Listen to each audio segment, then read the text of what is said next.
That is all coming up next week. I'm back with our roundtable, calling a little audible here. We were going to move on to Lance Armstrong, but everyone had so much more to say about guns. So let's stick with that. And Peggy, just as we were going to commercial, you were saying, warning the president against something.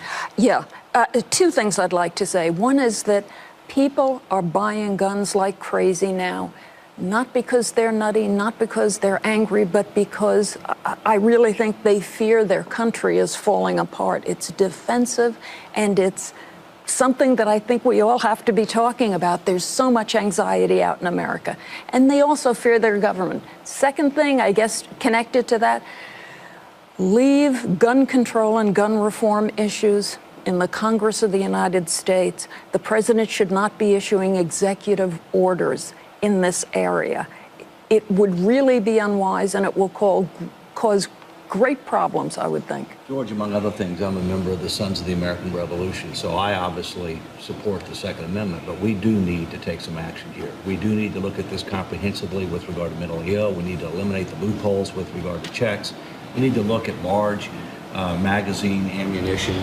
And, you know, it's hard for me to see how a sportsman needs to go hunting with an assault weapon, okay? But we need to move prudently here. I do agree that this is a charged issue, and that the president would need to be very, very careful about anything he would try to do. But Paul, it seems that the White House believes if the president doesn't move quickly, nothing's going to happen. That's right. This is the moment, and he certainly has to be seen to be doing something. And by the way, it is crazy to be out there buying guns right now. If people are afraid, you know, the reality of life in America is that it's safer than it's been in decades. Well, if we walk out of the studio and walk through Manhattan, your chances of getting mugged are less than they've been since, I don't know, 1960. I mean, this is an odd thing. This is a mental state, not about the reality of America. No. Let me say the big revelation here has been, we've realized that I didn't know, that the NRA is no longer about gun owners. It's actually representing the firearms industry. And that's something we've learned. So there's big because the gun owners are supporting a lot of these proposals coming from Vice President Biden. 20 seconds left. You know, it's always safe to bet against gun control. The passions disappear. The NRA is always there. There's something that may be different this time.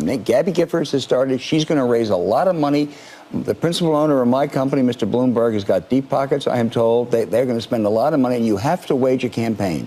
And you have to take on the NRA, and that could happen this time. And the Newtown families are coming out tomorrow with a proposal as well. Thank you all very much. That was terrific. You. And now we honor our fellow Americans who serve and sacrifice. This week, the Pentagon released the name of one soldier killed in Afghanistan.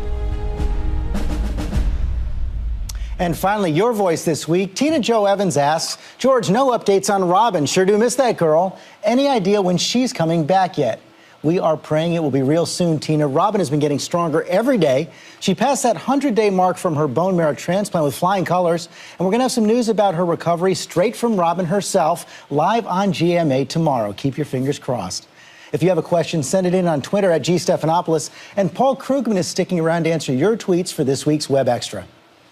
That's all for us today. Thanks for sharing part of your Sunday with us. Check out World News with David Muir tonight, and I'll see you tomorrow on GMA.